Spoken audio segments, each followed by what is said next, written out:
This is problem number 6 from the notes that we did.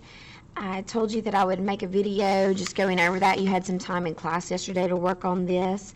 So let's go ahead and start factoring. So I'm going to take the numerator. Of course, it doesn't factor any.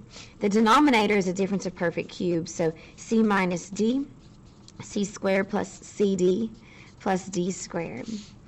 I'm going to go ahead and change this to multiplication and reciprocate. So I have c squared plus cd plus d squared.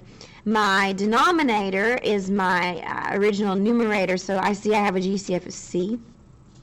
And I'm left with c squared minus 2cd plus d squared. Well, right off the bat, I have a factor that cancels. I see a c minus d, so that leaves us with a square. And I can cancel out 1c. I now have c squared over c minus d squared over, and then I'm needing to look at c squared minus 2cd plus d squared, which does factor. And I actually see then I can reduce, and I'm left with simply c squared.